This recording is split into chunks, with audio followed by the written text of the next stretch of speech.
Hello, everyone. My name is Wendy Maldonado D'Amico. I'm Yale College class of 1993 and one of the co-founders of Yale Food and Drink and Accelerate Yale.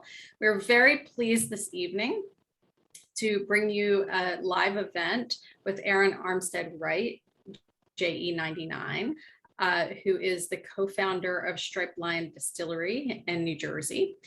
This evening, we're going to be talking about lots of fun things with Erin.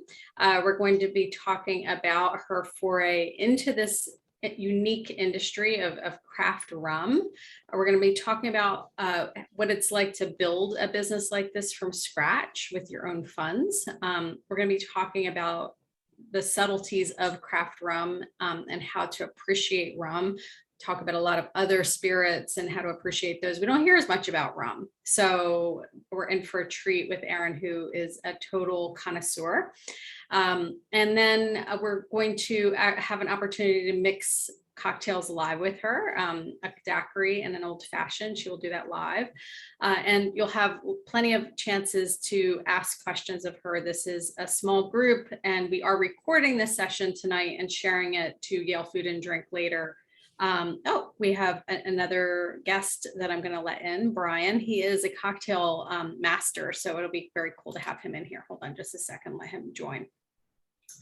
So as we get started this evening, what I wanted to do was just kind of give everybody a little bit of the format and structure that we're going to follow for this evening. It's going to be much looser than a typical webinar that I run. So there's going to be, I encourage all of you to jump in and have a live conversation with Erin. I'm not going to really hold a specific time to do questions at the end as I normally do. So as we're talking to Erin, please feel free to, raise your hand or just, interject with a question or a discussion point. But we're all anxious to hear from you, Erin. The other thing I wanted to add is that it is Black Business Month. August is Black Business Month. It's something that I recently found out. So what I would encourage all of us to do is to make sure that we support Black businesses in our communities, not just now, not just during the month of August, which is a great time to highlight them, but throughout the year, and to support budding entrepreneurs like Erin and her husband. So, and hopefully, maybe he'll make an appearance from the next room. We don't know. See. Okay, we'll see. Okay, so without further ado, let's get started. First time, let me introduce Erin. I have just a very brief write-up here, and we will learn more about her as the evening progresses. So, Erin Armstead Wright, JE99, is a pediatrician by day and a rum producer by night. After graduating from Yale in 1999, she went on to pursue a career in medicine and is currently a full-time general pediatrician in New Jersey. In the meantime, she met her husband, an IT professional with a love of chemistry, and the two enjoyed spending free evenings trying out cocktail recipes. On a trip to Bermuda in 2006, the pair sampled an aged rum, and an obsession was born. They opened their craft rum distillery in December of 2020, yes, smack in the middle of the pandemic, and they currently produce 6 rums. They have a tasting room that is open on the weekends where guests can learn more about rum through tasting flights or by enjoying craft cocktails. So the name of her distillery is Striped Lion Distillery, and it is located in Woodbury, New Jersey. So, Erin, welcome. We're so thrilled to have you. Thank you. It's nice to be here. Yes. So, Erin, first question. Tell us a little bit about how this obsession of yours was born with your husband. Take us on that journey. And I'm not going to ask you about the pediatrician part just yet. So talk to us how this passion was born. So when my husband and I met, we would spend time going out to nice places, and we liked fancy cocktail places and fancy cocktails. And so that gets expensive. And when you're newly dating and newlyweds, one of the things you can do is sort of figure out how you can do that on your own at home. So when we first got married, the first weekend of every month, we would go out to our local liquor store and we could each buy 1 bottle for our collection. And usually my husband was more drinking rum and Coke for the most part. I actually introduced him to Black Seal rum, Gosling's Black Seal rum and Dark and Stormies at the beginning of our relationship. And I would get some weird liqueur, like whatever was the most appealing liqueur, so that I could make fancy martini-esque things and just try out different flavors. And in general, I like to try out things with cooking and making drinks and things like that. So in 2006, we were in Bermuda for a friend's wedding, and they have a dark and stormy trail that you can do there, where you go to Hamilton and you can go along Front Street, and they had maybe 10 or 14 bars listed. And when you go and order a dark and stormy, you get a stamp. And if you collect so many stamps, you get a hat, and so many stamps, you get a shirt. So we were just trying to collect all our stamps. And one evening we were enjoying dark and stormies at a bar called the Pickled Onion. And I'm looking behind the bar, and the Gosling's Black Seal, like their general rum that I was used to making dark and stormies with, is in kind of a regular alcohol type bottle, but they had something called Gosling's Old, and it was in a Bordeaux bottle and looked very special, and there was wax dripping down the top. And so I asked the bartender about it, and I was like, well, what do you do with that? Because you don't put it in a dark and stormy, do you? And he said, oh no, you enjoy it neat like a bourbon. Do you want to taste some? And not being a fool, I did not turn down the free alcohol. And my husband and I tasted it. And like, when I go back in my mind to that moment, I can really remember all the things that were going through our mind, and probably people could literally see our minds being blown, because we were like, wait a minute, what? Hold on. And at that point in time, that's kind of the start of the obsession. So one of the things that was obsessive about that trip was that this was the same week that someone had a liquid bomb in their shoe. And so we were there. Yep, we were there. So this was happening, say, like Monday, Tuesday, and the wedding was Saturday, and we were leaving on Sunday. But like Tuesday and Wednesday, they were saying you wouldn't be able to carry any liquids on the plane. And we had decided this rum was gonna come home with us, because at that point in time, we couldn't get it in the United States. And by the time we left, it was, when we went to Bermuda, you could have brought the bottle in with your carry-on luggage into the plane with you. And by the time we left, it was that you had to check it. So we emptied out one of our suitcases of anything that was potentially hard, and packed it with all the clothes and the towels, and wrapped up the rum. And in the Bermuda airport, you take your bag to the person who puts it through the scanner to put it on the plane. And so we told him, like, this is fragile, can you mark it? And he said, oh, it's fragile. And we said, we have the old rum in it. He said, oh, and he wrapped it with some special tape. And he's like, I'm going to take this to the plane myself. And fortunately, the bag was not wet when we got home.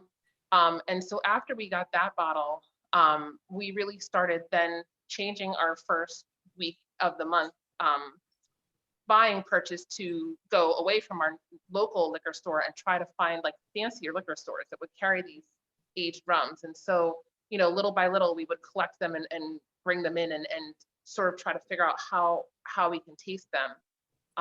And I found myself having a hard time. We had a hard time talking about what we were tasting, because there's certain language you use when you're talking about alcoholic beverages, as opposed to when you're eating food. Talking about what you're tasting and comparing it and sharing an experience with someone. So I started going to wine tastings, because there were no rum tastings around us, to sort of learn the language of like, how do you talk about what it feels like in your mouth and what you're tasting.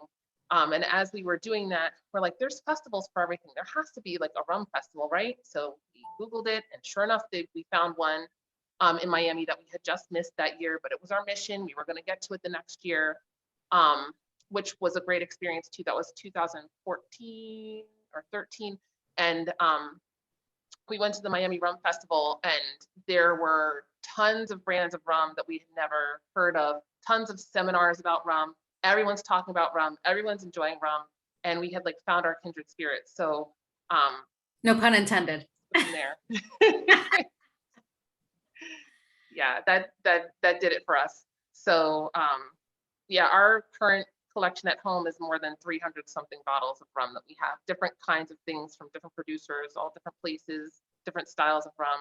And we don't drink it all up, we enjoy it and use it. Sometimes we do little tastings, try to taste different things that are made in similar ways, but compare them as an educational point.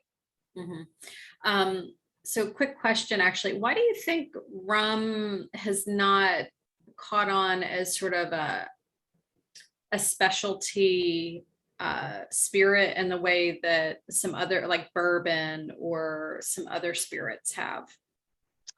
that's a good question. And it's a question that gets bounced around a lot in the rum community because, clearly there's a group of people who get together and obsess over rum and really recognize it as a diverse spirit.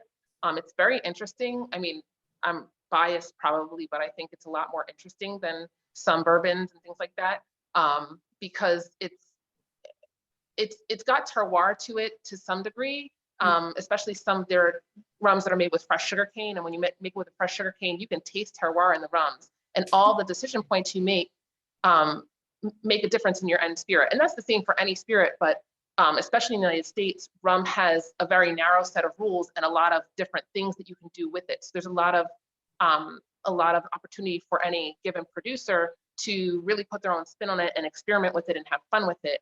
But I think one thing is that rum kind of sort of got into this rut of being this pirate drink or a party drink. Like when people think of rum, and even it's interesting, I think maybe like a few months ago, Bacardi was doing a whole bunch of ads on TV, and I'm sitting there like shaking my hand, sucking my teeth, because they're showing all these people like jumping around, having a party, and they're just like Bacardi and cola, that's what you should have. And okay, but there's so much more to it than that. But that's where people go. They think of Bacardi and cola, they think of Captain Morgan and cola, they think of pirates and rum buckets, and beachy things. And unfortunately, a lot of these beach places, there's this whole other subset of rum culture, that's the tiki culture. So there are a lot of people who make drinks, they kind of are fanciful in a way that they're celebrating a Polynesian lifestyle, but the tiki culture, you have these drinks that have complex ingredients. If you ever get your hands on a tiki recipe book, they can have 12 and 15 ingredients. Usually there's some syrup or two that you have to make, and some specific bitter that you need, or some strange fruit, or you need the peel of this. They're highly decorated drinks. They come in fancy, you put them in a fancy glass, and you maybe put some pineapple fronds and things in it. They're very pretty drinks. But restaurants, we went to Applebee's one time after going to the movies, and they said they had Mai Tais, and I looked at the ingredients, I'm like, that is not a Mai Tai. They're calling it a Mai Tai. It had nothing in it that was an actual Mai Tai. But so that's the other thing. People get conned by these general people who want to pretend to know what to do with rum, and then they sort of just like over fruit it with juices and nonsense and stick a cool name on it. And that's sully. Then my work is a little harder, which is okay. But then I have to tell people, no, that Mai Tais do not have blackberry smash in them. They do not have like 99 bananas or whatever. Like that's not in a Mai Tai. Like, what are you doing? So I think that has hurt rum in some ways and made it an uphill battle. And I think also a lot of big commercial producers haven't really clamored to celebrate it the way that it should be celebrated. So the tide seems to be turning, maybe not as quickly as a lot of people had kind of predicted, but it does seem to be turning as people are becoming a little more aware of the things that they're drinking and aware of the history of what they're drinking and looking for the story behind things. A lot of rums have a lot of good stories and history behind them, especially a lot of these brands that come from the Caribbean and are family brands that are, they're 8, 9, 10 generations in and still being produced by family members. There's a lot of history that goes into it and why they do things different ways. There was a rum festival in New York City this past weekend, and we were there. And it's interesting to hear, there's a little bit of like playful bickering that goes on sometimes between the rum brands, well, we do it this way and our rum is made this way. And really, as a consumer first and as an advocate first for rum, I'm like, well, that rum is good and this rum is good. Like, it's like the mom who's like, I love you both. I love you both the same. But it's really been interesting to hear firsthand from a lot of these producers how they make the decisions about how they're going to produce their rum. Are they going to age it? Are they going to not age it? Are they going to age it in specific types of wood? Are they going to use only natural yeast and natural fermentation processes? Do they have a proprietary yeast that's only used at their distillery? All of these things play into how the spirit is in the end. And it's a beautiful thing to know that most well-made rums are really made with passion from the beginning. It's thoughtful the whole way through the process. So the rum revolution, I feel, is coming at some time when, I don't know, but hopefully we can be a little bit of a part of that. Very interesting. Okay.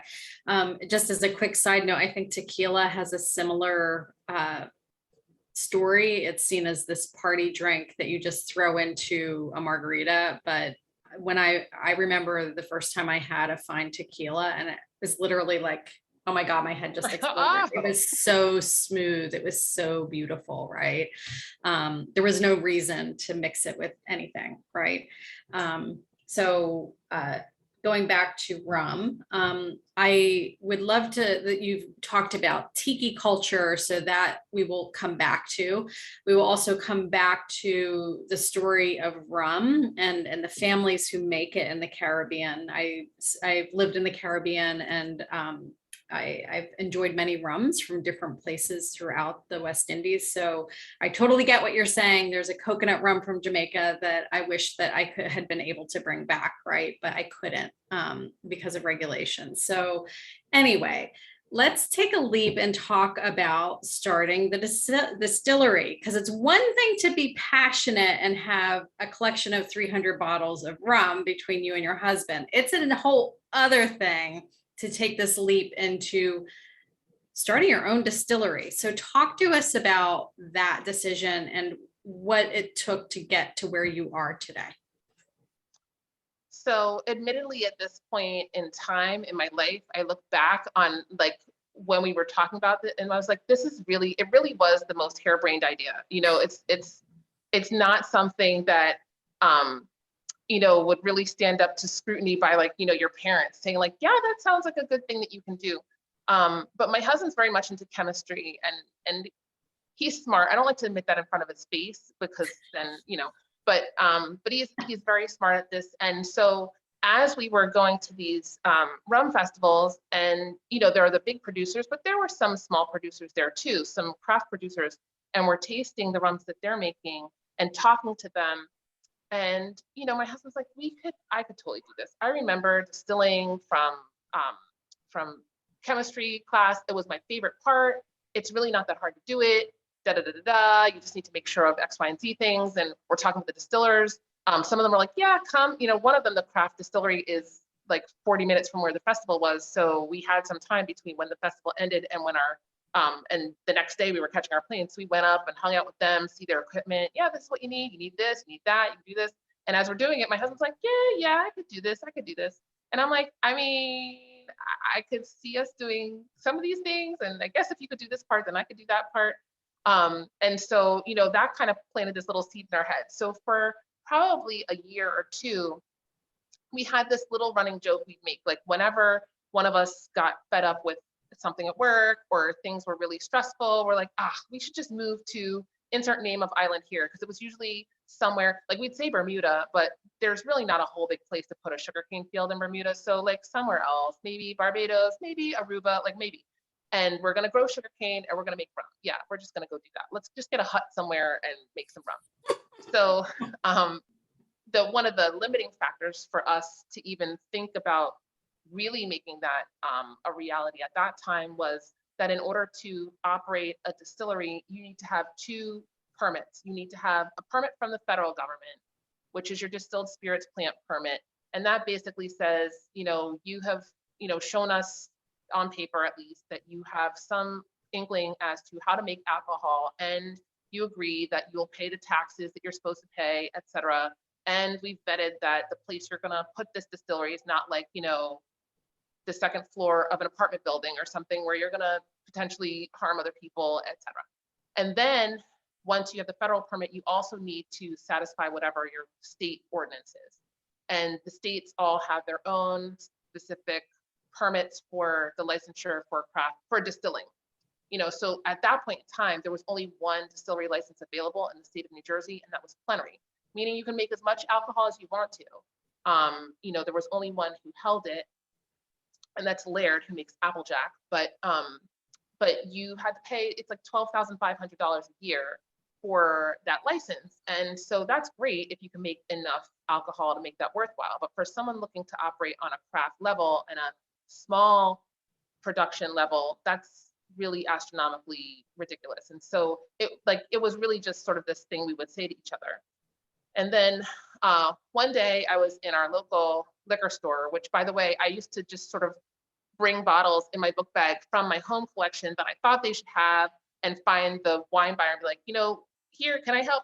Can you taste these? Because I think you'd really have these on the shelf. So, they're like, did you taste something from the Rum Distillery in Camden? I was like, Camden? What are you talking about? And so that's how we found out that just a few months prior, New Jersey had passed a craft rum, a craft distillery law, which then reduced that to less than $1,000 a year that you have to pay, which is much more tenable if you have a small batch desire, but limits the amount of production you have, fine, and allows you to have a tasting room and do in-state distributions yourself. So that distillery in Camden, which is now closed, was having classes, every month. I think he would do like a little class on a weekend where you could pay and sit, and he would talk you through the process that he went through. What did he need for equipment? What regulations did he need? You need insurance. You need to think about trademarking. You need to think about all this stuff. It was like 8 hours on a Saturday. He walked you through some of the process, just to kind of get people who were interested but didn't really have all the fine facts, the facts that they needed. And so we went to that, and on the way home from that, we were like, I think we should look into how much we think this would cost. Like, do we think we could afford to do this? And so I was like, well, we probably need to, there's a book called The Distiller's Guide to Rum, which is fortuitous because they give kind of a sample recipe for the volumes of things that you need. How much yeast would you need for how much molasses, and how much water, and what other, ingredients would you need in order to make rum? So we used that, extrapolated it out, and did some calculations. And I'm like, we might be able to afford to do that. Let's look into it. So we looked into what our resources were, and we were planning to try to get a small building that was like 2,000 to 4,000 square feet, teeny tiny tasting room, and really just do that and then get started and go bigger, which is not exactly how things happen, but it is what it is. And, I got on Google and I Googled how to write a business plan. So I could figure out what other pieces we needed to consider in doing this. So that took a few months to kind of get all that together and really get our stuff together. I mean, there are tons of resources you can use. There's something called SCORE. I forget what it stands for, but something of retired executives. And it's basically free business executive advice for all the things you need to know to start a business. So on there, one of the things we were able to download was a business plan financial sheet. So that's what we did. Came up with our budget and went to work trying to find an appropriate place, because you need to have either a lease, a signed lease, or a deed in order to get your federal permit. That took us a long time. That took us about a year to find this building that we're in, which is actually 8,800 square feet, so way bigger than what we had initially thought, but the layout was perfect for what we needed, because you have to have your tasting room, any tasting operations have to be separated by 4 walls, ceiling, and floor from your distilling operations, because that's how the federal government knows when you have to pay the taxes when it comes out of your distilled spirits plant. And we found a landlord who was willing to work with us because we have a lease to own on the building, and we had vetted all our numbers, and we thought, that's great. The only thing that this building didn't have was sprinklers and like a couple of electrical things need to be done, and a little bit of plumbing. So we were like, that's pretty good. As it turns out, it's really hard to get the fire protection people to give you a quote on sprinklers. That took me like a year to get a fine quote, because we were trying to use local businesses. That's one of the things that we are trying to do as a business in a small city, in a community, is really try to be a hub to use our business to help lift up other people in the community. So when we can do something locally, we really try to. But it was kind of the serial, I would call them and tell them we had the plans for the building, could they help us and give us a quote for sprinklers. They'd send somebody out. They would say, oh, it'll take us about a week to get this together. No problem. And in that week would turn into 2 weeks, and then you'd call them back and they're foreman was out or some, there would be some reason they couldn't get it to you right then. And then after about a month, I'm like, tired of playing games, and then figure they just don't want to work with us and move on to something else. So it took us a long time to get that. We even tried to work with a construction company, thinking that maybe part of the problem was that we were the end consumer asking for this. And maybe if it's a construction company asking for this, there's some lingo we don't know or some way to do that. And that ended up not really working out the way that we wanted it to, because we had a ballpark for what the sprinklers should cost based on the square feet of the building. So we told this construction company that's really kind of the only project we wanted them to do, although they could do the plumbing and the electrical, that's fine, and gave them our budget. And at the end, their proposal, they were in and out of here for a couple of weeks. And then at the end, their proposal came out to twice what our budget was and included mill work for building the bar and redoing the ceilings and slat ceiling. Like it really exploded it. And that wasn't going to work for us. So that took up a year of paying rent and not being open. And then by that time, we needed to have money for the sprinklers. And we had somebody who had given us a quote. And then the problem was getting money for the sprinklers when we don't own the buildings. That was another hurdle to overcome. Eventually what happened was that our landlord, who is an amazing person and who is not related to us and doesn't know us from anyone, really saw how hard we were working to try to get this to happen. And he stepped in and he went ahead and he basically, paid to get the sprinklers put in the building and then raised our rent. So we were going to pay for them either way. But that was the key to us getting open. And that's part of why, like, we've been in this building since 2016, but didn't open until 2020. Because then when we got all of that stuff handled, then we had a pandemic. And then, so we could have been open, say like March or April of 2020, except that, everything was taking longer, people's staffing was down. We are on a state road apparently, so there's road work that has to be done for your sprinklers to put your water to the fire main. And they weren't going to dig in the street, but they needed to park their trucks on the street. And because they needed to park their trucks on the street and reroute traffic, they had to send something to the state and send like $1,500 to the state to get an approval for a permit for them to do this. When we saw what they did, we're like, literally they parked their trucks in a parking spot. They didn't do anything. But that took like 2 months for the state to get back to us. So that it just delayed things. But we're open now and pretty happy that we're open. And we had a lot of time and not really so much money. So a lot of the work around here, like the lion behind me, I painted that on the wall. I like projected it on there and drew it with pencil and came in every weekend and painted some to get them up there. And a lot of the fitting out of this tasting area has been done by us, but got to do what you got to do to get open, man. So you opened that. I mean, I think this is very typical of a small business, right? You don't know what you don't know, and you encounter these unforeseen hurdles, and you just have to be persistent and keep going and kind of crack the code on how to get to your goal, which was to open the distillery and the tasting room. So tell us about what you've learned in this past 8 months since opening the distillery and the tasting room.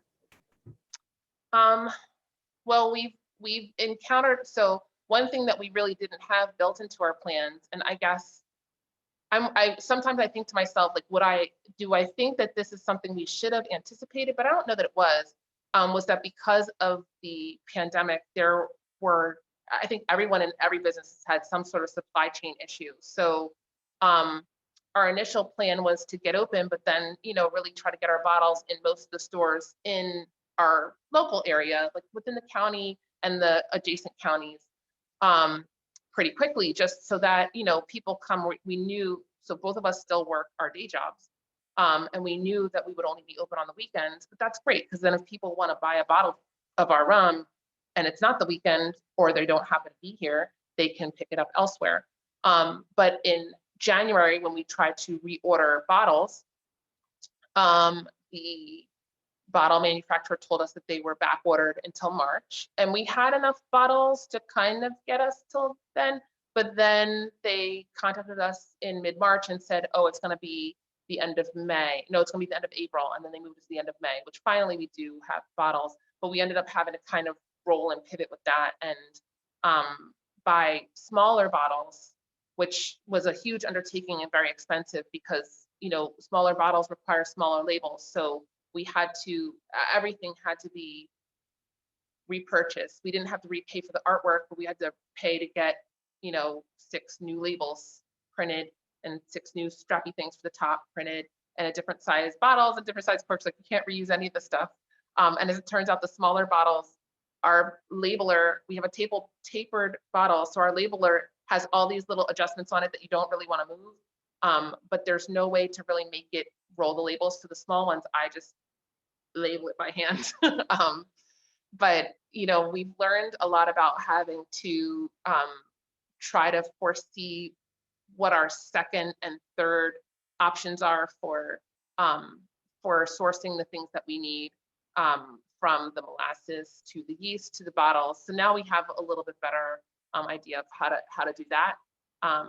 We've learned a lot about how people enjoy alcohol. It's really interesting.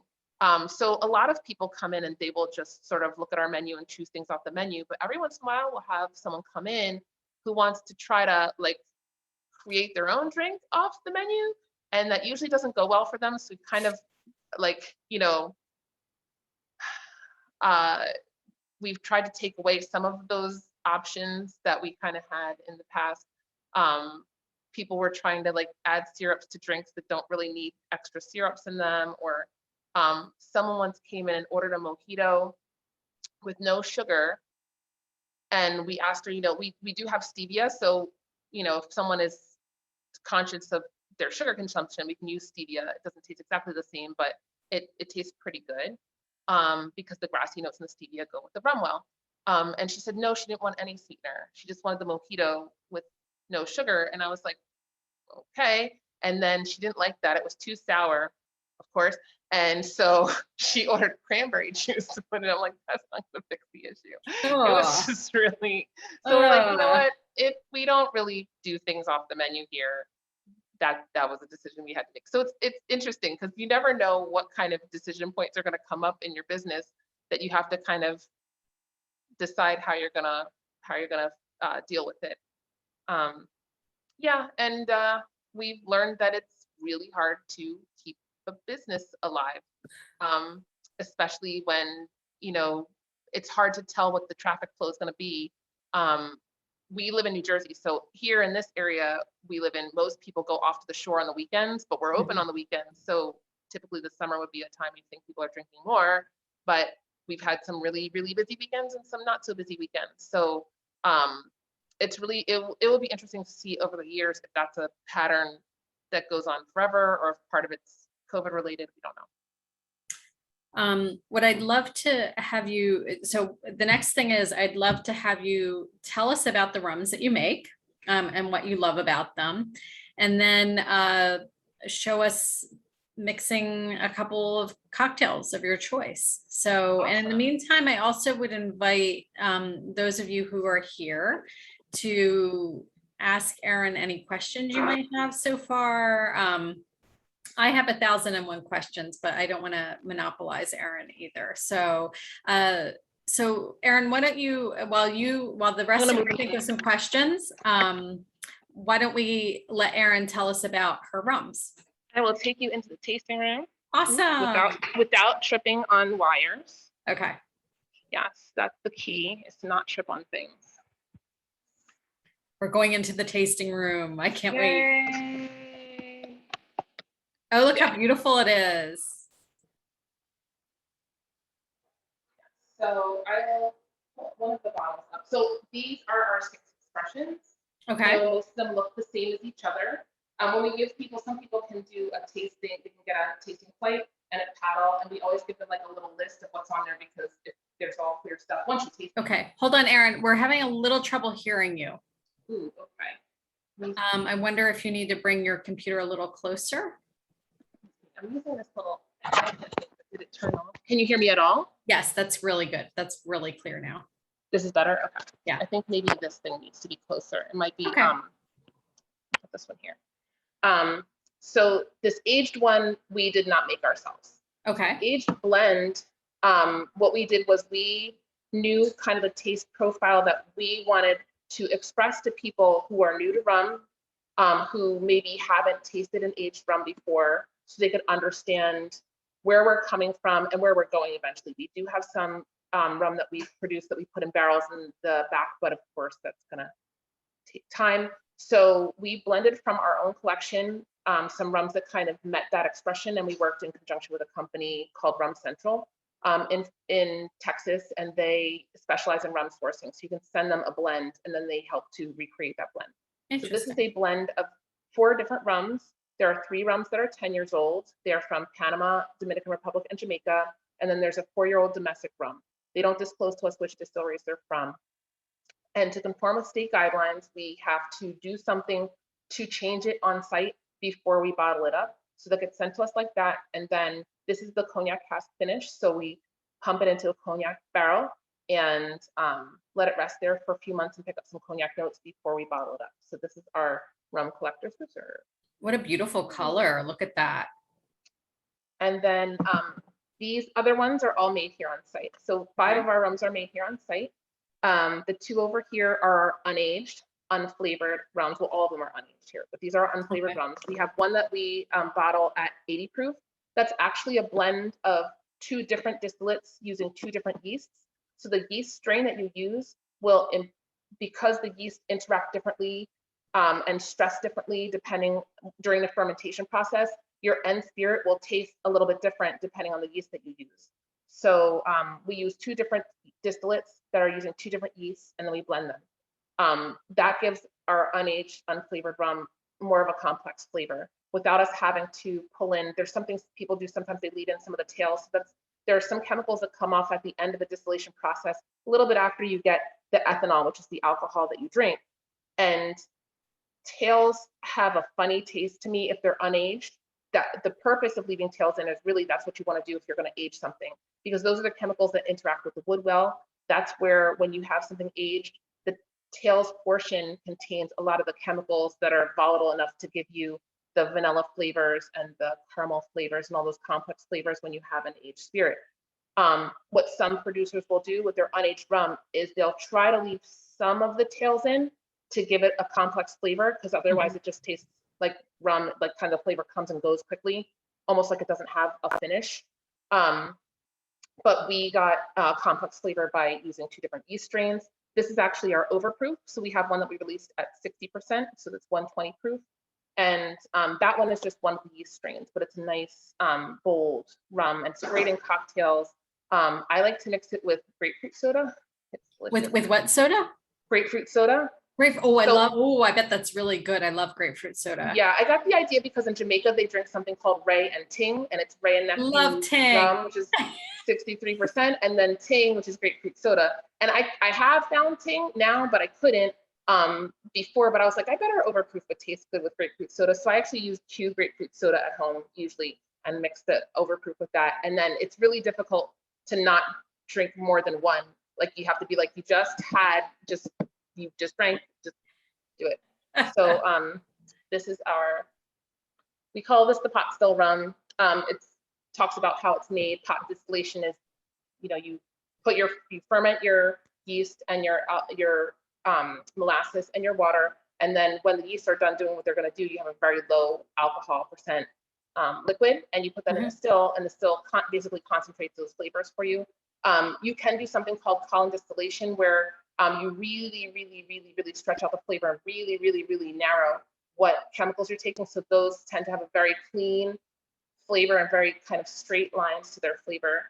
A pot still rum is going to be a little bit more flavorful, and depending on how you do your pot distilling, it'll be a little more funky, a little more flavorful, and your batches may be different from each other, or maybe more the same.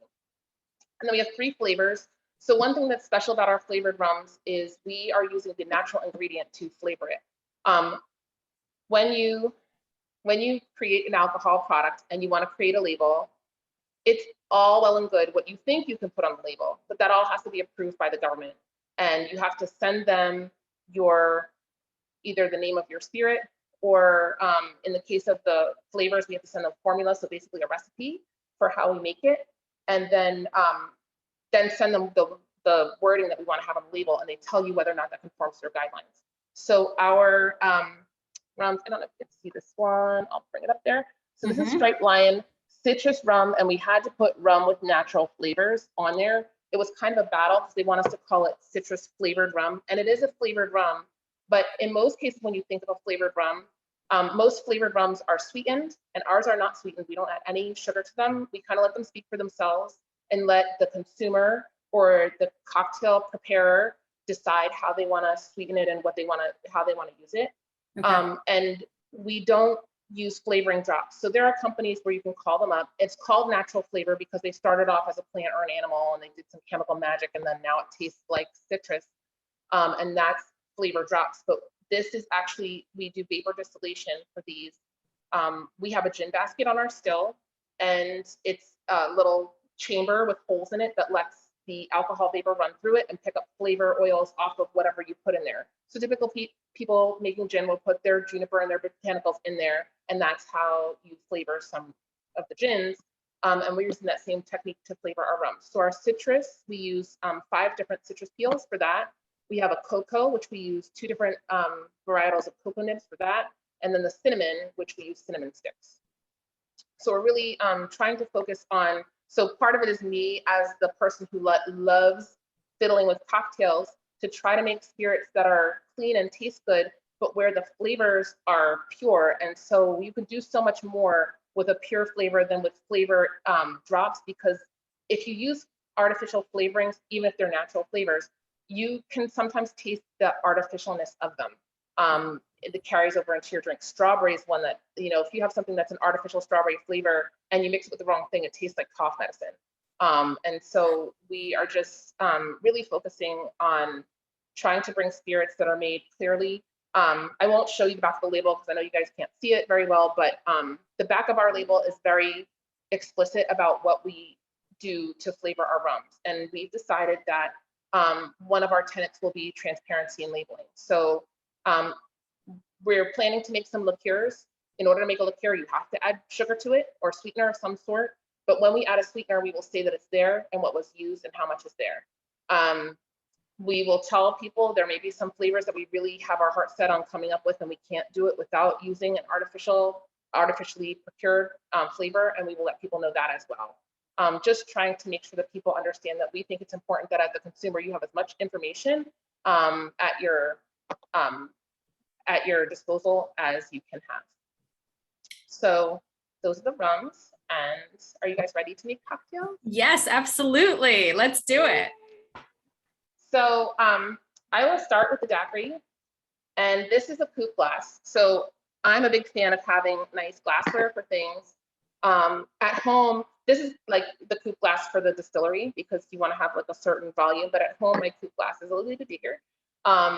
And I went out and specially found coupe glasses that didn't cost a mint in order to have them for my home.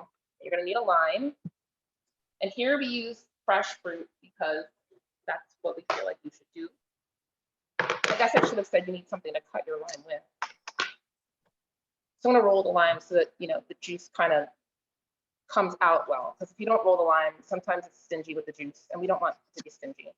And then I have my little shaker here. So I'm going to scooch and get some ice real quick.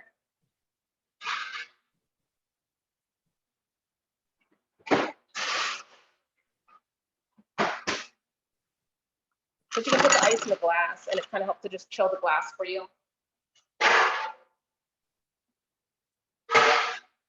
And if you scooch it there while you're making your daiquiri, then it'll be ready for you. Lime squeezer. Bought up my favorite Target.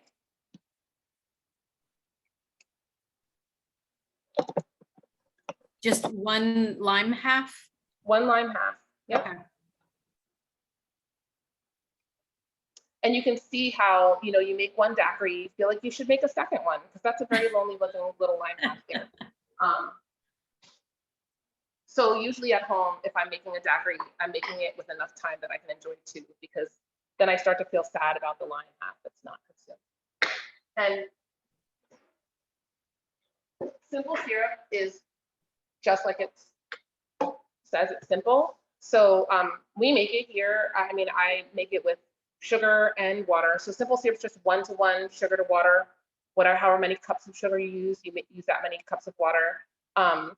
because I'm making a lot of it usually at one time, what I found works well for me is I have some mason jars and I put them in a sous vide and just let them all, like I can make a bunch of batches instead of doing it in a pot and having to watch the pot and maybe burn it and turn to caramel. So I'm using like, you know, an ounce of the simple syrup, but I'm going to pour it a little short because I like mine a little tart. Okay. And plus then my husband won't steal mine. Not that I don't like to share, but you know. And then I'm going to do 1.5 ounces of the rum. So sometimes people ask us, you know, are your daiquiris frozen? I'm like, no, they are not, because a daiquiri is really just not supposed to be frozen. I mean, whatever, you can have a frozen daiquiri, but frozen daiquiri, like I don't really love frozen drinks because usually the ice, you know, when you get to the bottom of the drink, there's ice left and you feel like it's just slushy ice. And then you feel like you're missing something. Like I feel like I'm gypped when that happens. So Erin, which rum are you using for your daiquiri? That's just the pot still rum that I'm using for the daiquiri. Okay. Although you could use the overproof. I do use the overproof sometimes for it, and sometimes the citrus in a daiquiri. So that's been, you know, but on the menu, it's just the pot still rum that we use for the daiquiri. And then you just take your ice that you have in here and pour it in. And where did I put the top of it? It's right here. Super simple drink. Is there any sugar in yours? You put a little simple syrup. Simple syrup. Yep. Yeah. So Erin, when I was in Cuba, I learned that Hemingway, it was around when the daiquiri was invented in Cuba. Is that what your understanding is too? Or do I have my facts mixed up? I believe he was. There's something called a Hemingway daiquiri. So I do love them, right? So it's the same kind of ingredients as this daiquiri, except you also add grapefruit juice and Luxardo maraschino liqueur into it as well. Okay. It's super delicious. And so sometimes if we're drinking at home and I have a lonely little lime half from my daiquiri the night before or whatever, and some grapefruit soda from my overproof and grapefruit that I have this little lid that'll keep it fizzy a little bit. I will sort of make like, because I usually don't have grapefruits at home for grapefruit juice because I'm the only one in my household who likes grapefruits of any kind. So I'll make sort of a Hemingway daiquiri, but instead of grapefruit juice, I'll use the grapefruit soda, and it's really delicious. And then it makes me feel like I've used my ingredients and have not wasted anything. And neither did I get myself drunk any of the previous nights. So it's very nice to do that. So here is the lovely daiquiri. Oh, that looks so good. If I feel fancy at home, I'll like slice, you know, take a slice of lime and put it on the side. Yeah. Or I have some little dried lime, I'll put it in there. But generally here, I don't do garnish here because it's really, for us, it's kind of ends up being a waste of money. Like if nobody's gonna eat it, you're putting food on something that nobody's gonna eat. And we're trying very hard to limit the waste. So one of my long-term goals is to have a lot more sustainability features here. Right now, the only thing that I do is we have paper straws instead of plastic straws, and we use glassware. We don't use plasticware for serving the drinks. And I want to get a composter, but I'm not 100% sure that I know how to compost well enough to do that. But that's a plan because we, as I said, we use all fresh fruits and things like that. But you know, down the road, get solar and all of that, just to make it a little bit more, you know, everybody should be doing what they can to reduce their carbon footprint. So here is the daiquiri, and beautiful. Hopefully if someone's made a daiquiri, they're enjoying one too. Or if you're watching this, it's being recorded. So feel free to play this on repeat and have a daiquiri every night. For me, a daiquiri, there goes that. A daiquiri is an easy thing to use to kind of figure out if a rum is a good rum or not, because a daiquiri will definitely expose flaws in rums that are not made well. Interesting. Okay. And you know, they say what grows together goes together. So that's why, I mean, it's basically just rum, which ultimately in its very past life was a sugarcane plant. Yep. And then limes, which grow in the same climate, and sugar, which there we are with the sugarcane plant again. And it's very easy to drink, easy to enjoy drink, very easy to make. And if you serve it to yourself in a coupe glass, you feel very fancy. Absolutely. So it's a very nice way to do that. I like to feel fancy, in case you all couldn't tell. Love it. Okay. So what's the next drink, Erin? The next drink is a rum old fashioned. So it's interesting because we have this on our menu here. And it's on our standard menu. You can always come in and order one. But so many people are like, oh, a rum old fashioned, huh? And afterwards, they're like, that was so good. And I mean, I've had my share of old fashions in the past, but once I had a rum old fashioned exclusively, I pretty much make them with rum unless there's no rum available.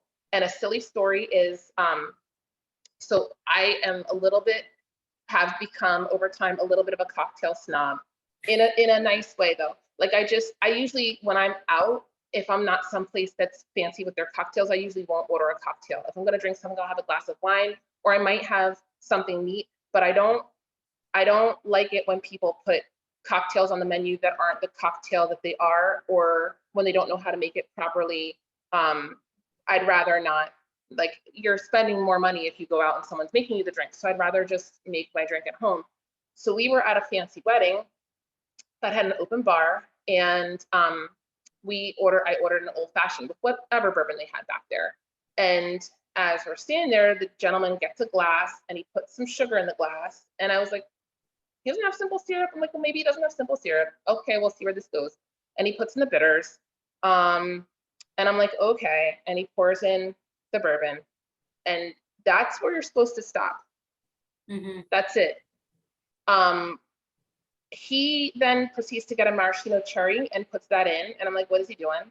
And then he got a little garnished orange and put that in. And I'm like, my eyes are getting bigger. And my husband's gripping my arm, like, don't say anything. Just like, it's gonna be fine. It's an open bar. We're not paying for it. Like, don't worry. And he put a lemon piece in it, and he put a lime piece in it. And then he put club soda on it. And I was like, utterly horrified. I don't know how this gentleman didn't see on my face that I was like, what is it's a fruit salad of some sort. So that is the only time in my whole entire life that I have been handed a drink that I then just promptly put on I didn't taste it. I was like, I can't, that's not what I ordered. And now when we go to fancy things, in my nice bag, I have a little jar of simple syrup. Like, I have a little dropper jar. I put simple syrup in that, and I have this little bottle of bitters, and I put it in my purse, and I just get my bourbon or the rum, whatever they have, and I go to the table and I make my own old fashioned so that no one will mess it up. So you are so hilarious. Glass. You can't mess up my cocktails. That's on my level of like somebody messing up your coffee in the morning. Like, don't do it. That makes complete sense. Absolutely. Don't do it. Yeah. And if you don't know what you're doing with the cocktail, then don't put it on your menu. Anyway, so for this one, we use the Rum Collector's Reserve. And this gets a big hefty 2 ounces. Ooh.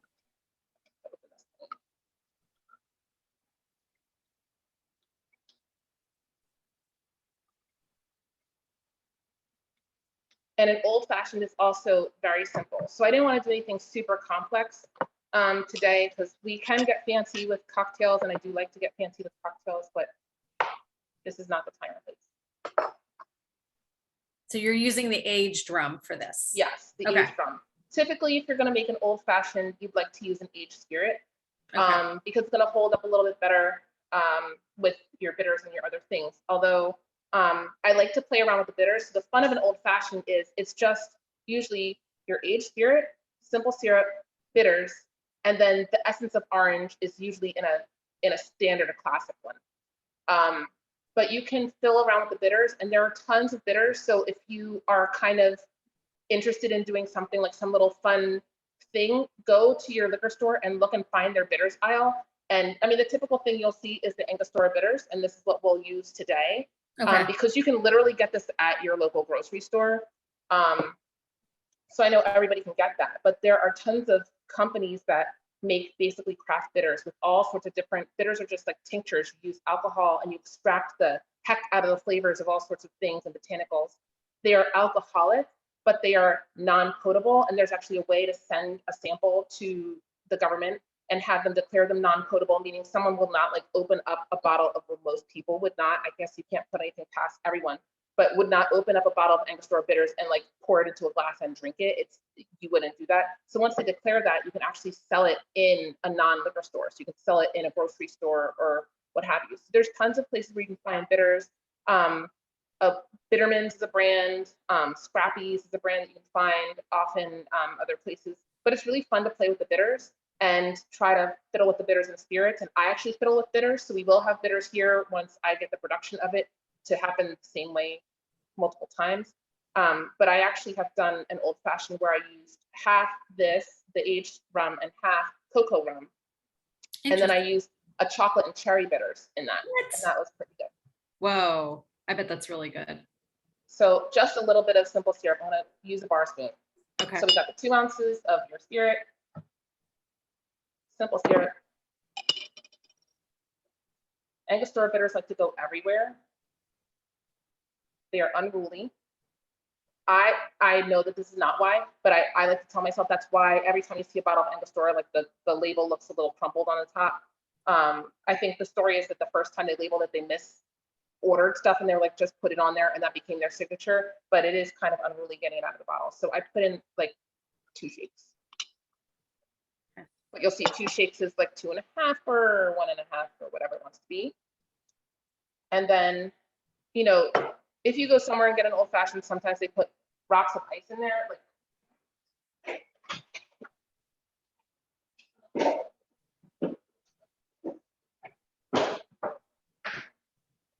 But really, it's fun to get the big fancy rocks, because the big fancy rocks will not dilute your spirit. Okay.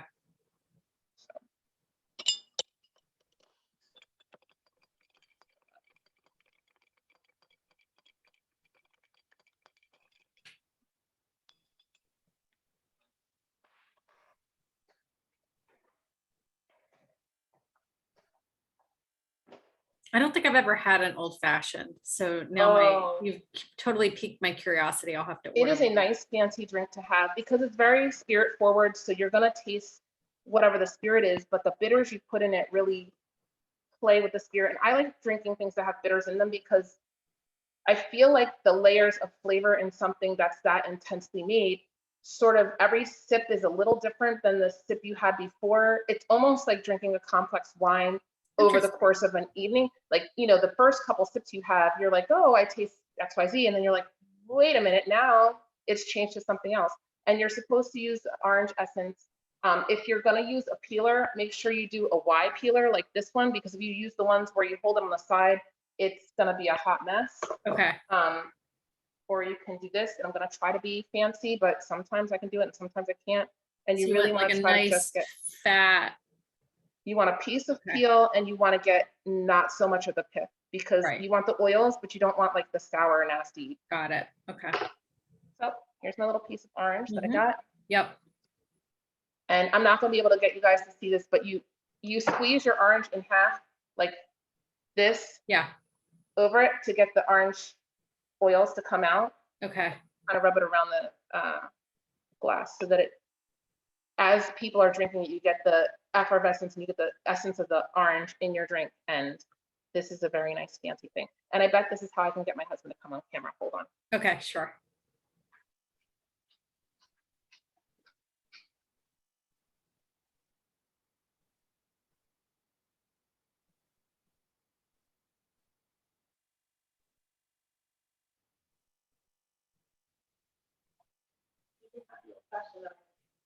Oh, he's going to make an appearance. I didn't think he would. He's going to be grumpy, but it's okay. You get this. Hello. My husband, Kevin. Hi, He's the distiller and the man behind all the magic. Hi. Hi, it's so nice to meet you. Thank you for welcoming us into, you think I had cocktails already, for sharing your distillery and your business with us. We really appreciate it. This is very cool. You're welcome. Yeah. Yeah. Yeah. So I knew if I made you an old fashioned, you'd come on. Beautiful. So I'm so envious. I have to like make these now. And I am just so impressed by what the two of you are building. This is so amazing. I love it. Thank you. So Kevin, are you an engineer by training? Like, how do you have this? No, I was a chemistry major in college, but yeah, I'm an IT by career, by day. I'm an IT tech, but I love chemistry, so it goes hand in hand. It definitely comes through in what Erin's been sharing about all of the different rums that you're making and what you're building here with your brand. So for the record, I was terrible with chemistry. I struggled through through the intro to chemistry class I took at Yale. It was like not a pretty thing. So yeah. So that's why I'm not a doctor, as your beautiful wife is. So yeah, didn't make it through all the pre-med stuff. So well, Kevin, I know that you don't necessarily want to be on camera with us, but I want to just thank you for stopping in, and please feel free to kind of continue to hang out with us. It's a small group tonight, and we've just been so interested in hearing how you decided to, your passion for rums and why you decided to build the distillery, which is a very cool thing. So thank you. Yeah. Thank you. Thank you. Yeah. Yeah. Enjoy the old fashioned.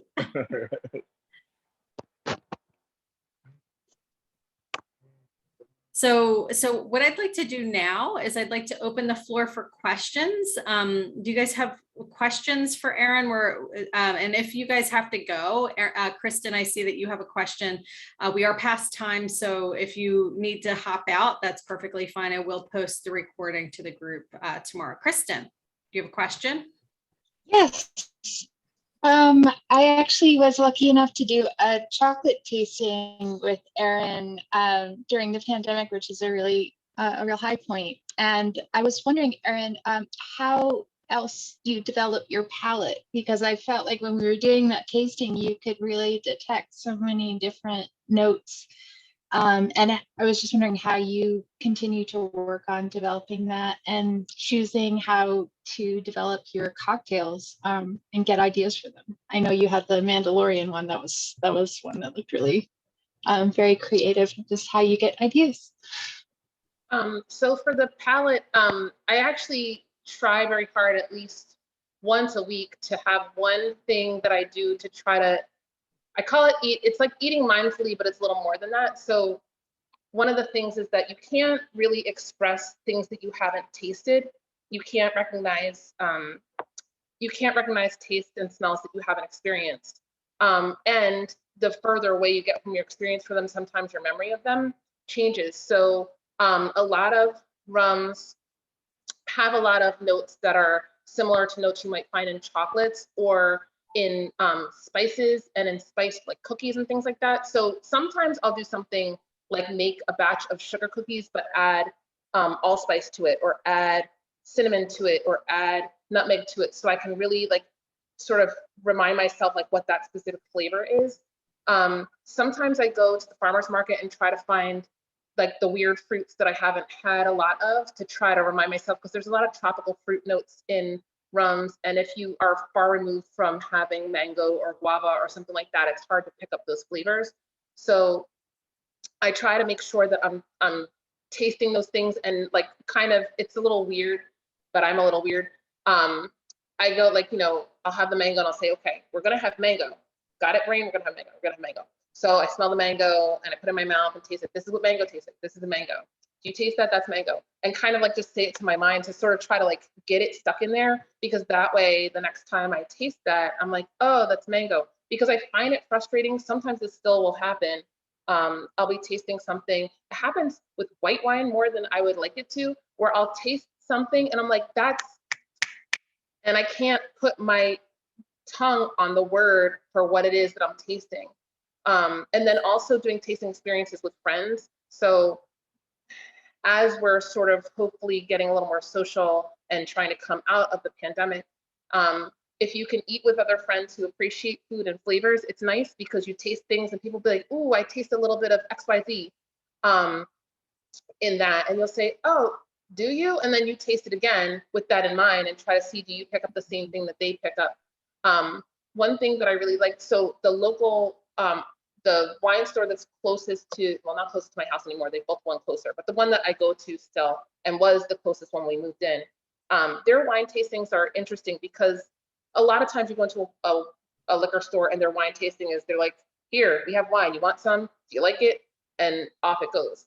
But they would have these little tastings and they really walk you through what makes the wines on the table. They'd have a theme, like what makes them similar or what makes them different, and walk you through what you're tasting. And one thing that I noticed that I really appreciated is sometimes you do a wine tasting with someone and you might say like, oh, I think I taste a hint of peach. And like, no, there's no peach in there. I'm like, how can you say that to someone? Because they are experiencing peach. You can't tell someone they're lying about it. And maybe they can't pick up the tamarind notes because they don't eat tamarinds. They don't know what that tastes like. So they're picking up peach, and you can taste it and then try to see, do you taste peach? Even though you're saying, no, you didn't taste it. But sometimes I found when someone says they tasted something that I didn't taste before, once they tell you that, you can pick it out. So really just trying to always be mindful and thoughtful when you're eating and drinking things. And especially if I'm revisiting a rum I haven't had for a while or tasting something new, I really try to think to myself, what am I tasting here and what's going on?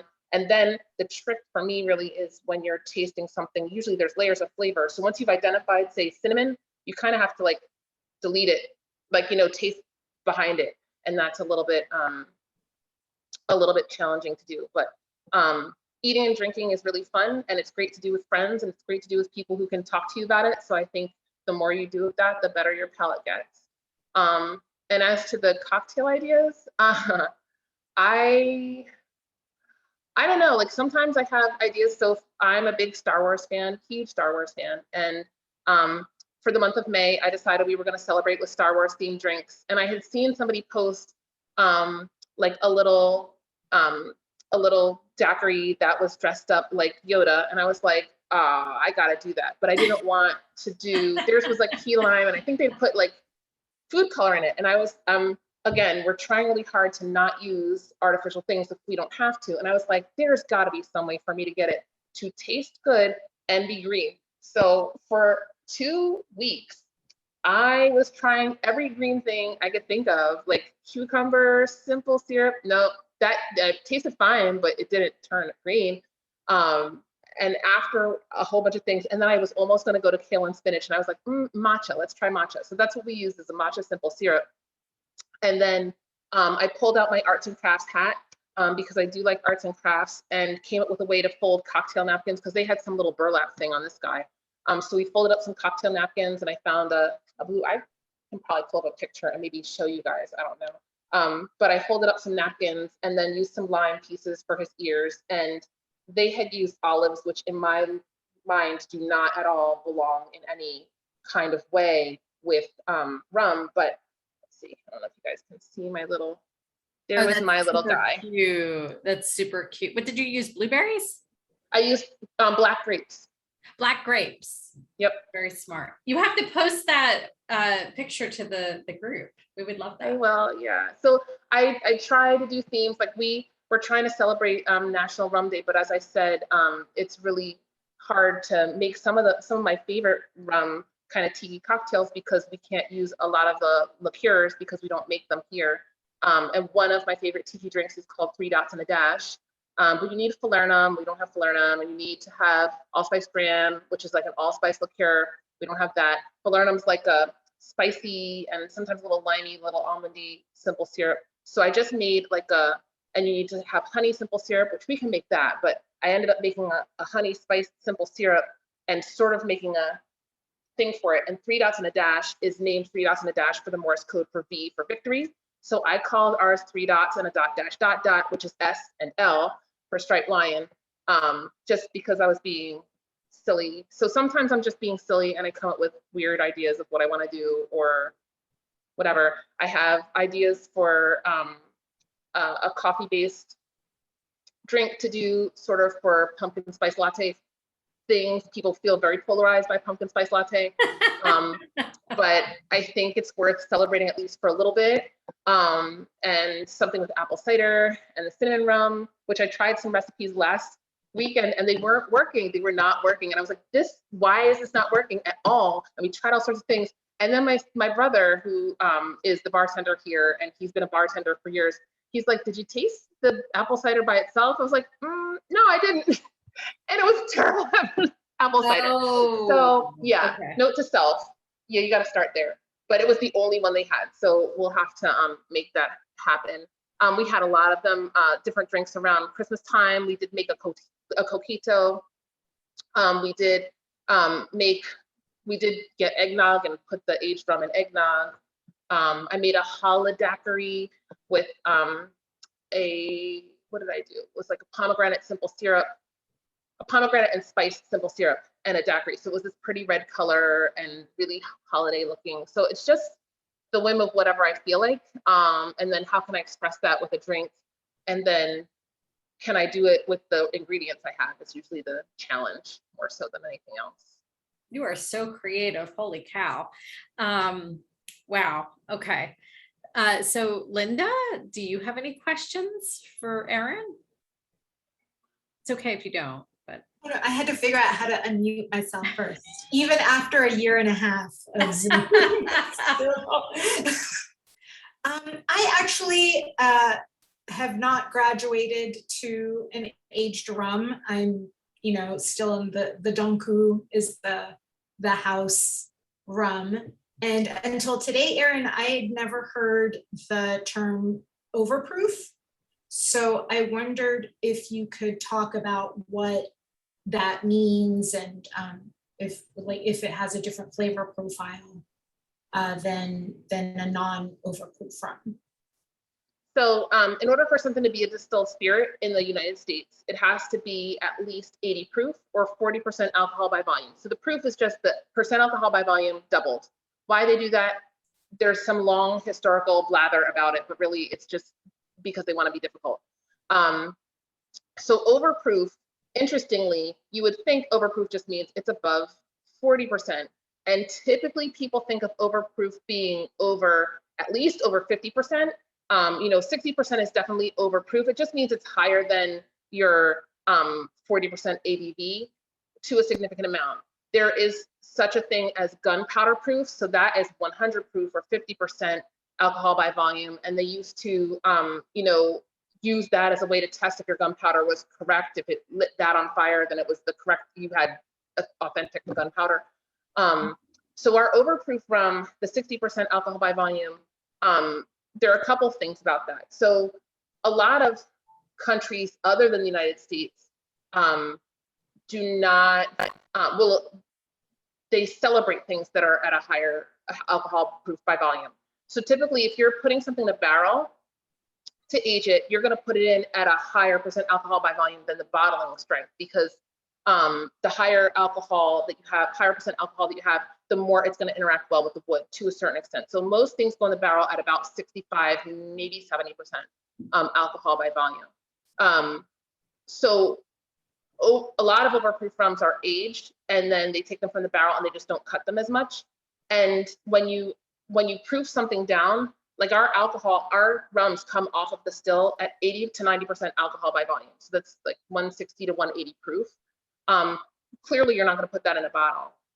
When you proof it down, you're just adding water basically to dilute it down to the 40%. But the more you dilute something down, the more the flavors mellow, and things that are overproof will tend to have higher, like more potent flavors. Now they will also feel a little more hot in your mouth. So when people order the overproof as part of their tasting flight, I always tell them it's kind of like greeting the queen. Like you're not going to sip this one the same old way that you'd sip something that's 80 proof, because your tongue is not really ready for that. You kind of got to warn your mouth that that's going to happen. But things that have a higher proof tend to have much more strong and bold flavors. Ours is also unaged. So unaged spirits versus aged spirits. I like to say the unaged spirits, the flavors have corners. So you taste one flavor, then the next flavor, then the next flavor. They don't kind of mellow into each other. Overproof rums are really fun to use if you're making a punch. Or something where you have a lot of like fruity flavors and you still want to taste the rum come through. Whereas sometimes the lower proof things will sort of play a little nicer. They'll be a little bit more mellow and be a little bit more subdued flavors in there. But yeah, if you go to Jamaica and you try to give them something that's 80 proof, they'll laugh at you. They typically like the stronger, all the Jamaican people come in like, I want the overproof straight.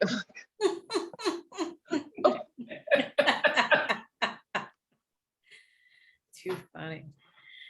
So, so does anyone else have questions for Erin? I want to wrap up in the next 10 minutes or so because it is starting to get late, but when And Linda, Donku does have very nice age things. They have an anejo and they have a 7-year. So those two, if you, the anejo is very nice for sipping, or, you know, you can put it in whatever cocktail you usually, however you usually drink the cristal, and it'll work well. It's a very nice thing. So that's a nice little foray into the aged rum with something that you kind of are familiar with. We He have, has yeah, it. yeah, no, we have He a has bottle, it, we have a but- bottle of the anejo, but I didn't want to call her out and be like, we do have some. I don't drink it because, you know, my palate Try is making an not- old fashioned with it. That's a nice way to kind of introduce yourself to an aged spirit in a way where you're not like feeling like you're just drinking straight alcohol with nothing in it. So try making an old fashioned with that. Yeah. I It would love go that very I just nicely.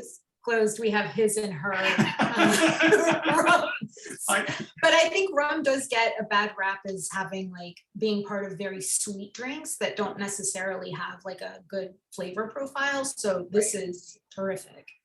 I do love a Mai Tai, but it's have you had a real Mai Tai?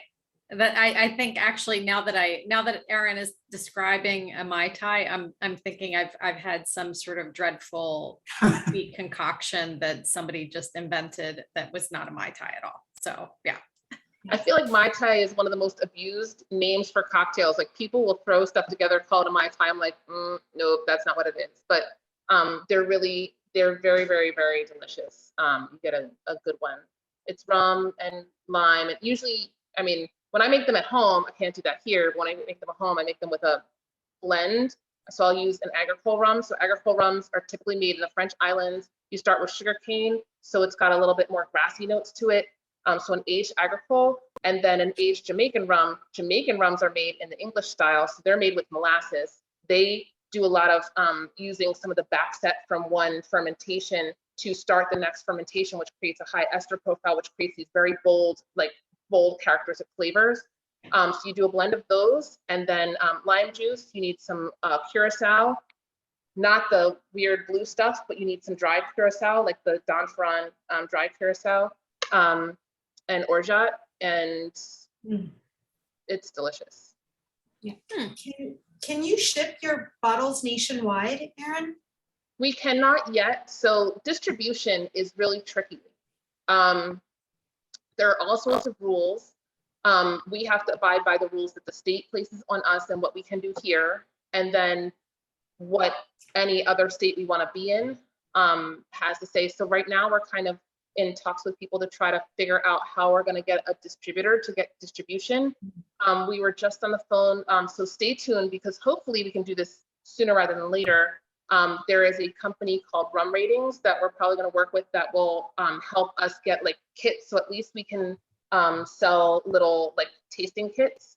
And then they can help us. They're going to put us in contact with someone who may be able to help us get into a couple different markets like New York and Florida, which makes it easier for us to get a lot of other places because then, you know, you can kind of ship from there. But we can't personally ship things to people right now. But hopefully within the next month and a half, like by the middle of October, hopefully we can.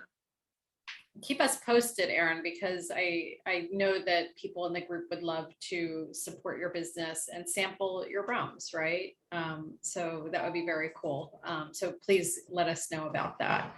And so right now, if somebody's in New Jersey, though, they can come to your tasting room when you're open, right? Yes. And Yep. sample and purchase a whole bottle if they want it, right? Yep. And then we're in a couple of liquor stores nearby, and we will be expanding throughout the state within the next couple of months. We finally have now things that we can sell people since we have bottles. We put alcohol in the bottles. Now you can sell the bottles. So we're trying to mobilize ourselves to get into a couple of different things. I think we're going to try to get into a couple places where we can sort of give it to one person and they get it to their other stores throughout the state. So on our website, we do have a where to buy us tab. So we'll just keep that updated with where folks can do things, and when people can buy online, we'll kind of separate that out and let people know that there's an online retailer they can use. We do want to do that at some point.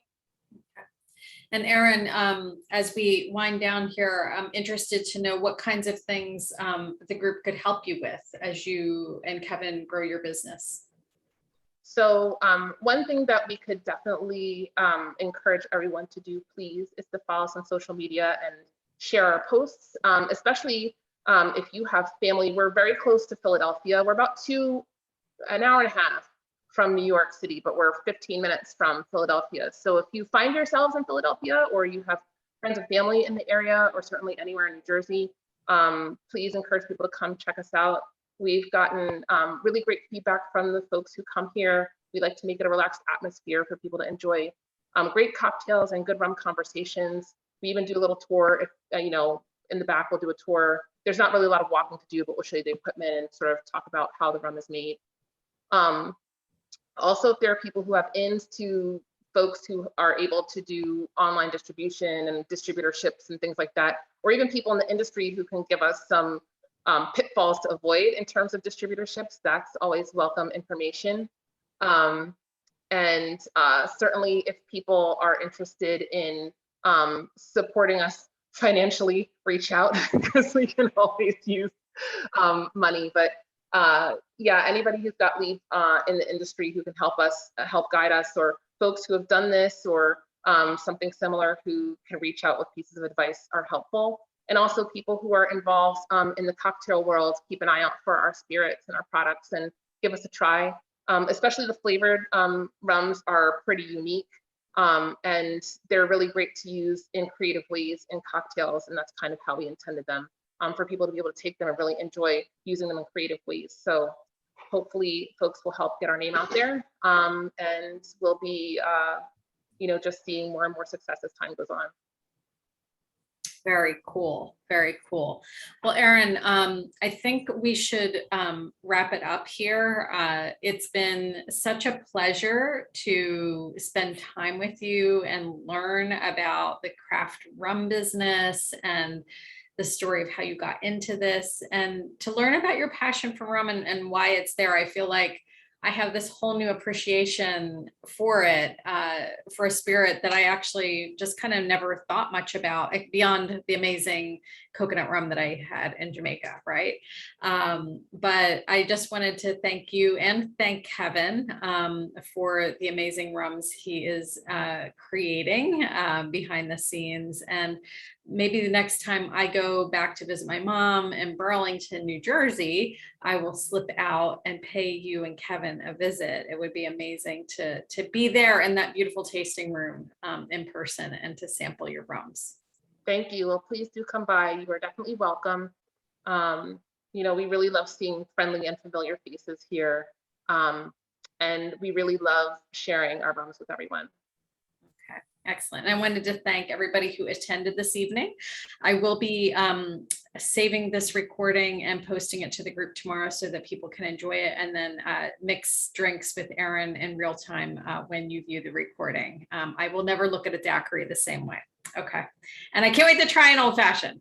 Erin, thank you. You're the best. It was really fun to spend this evening with you. Thanks, Erin. Thank you. Thank you, guys. Yay, it was awesome. It was so much fun. Yeah. Thank you. Okay. Thanks, everybody. Have a good rest of the Bye. Have a evening. good All right. night. Good to Bye-bye. see you. Bye. Bye. Hi, Robin Linda. Bye, Chris. Bye.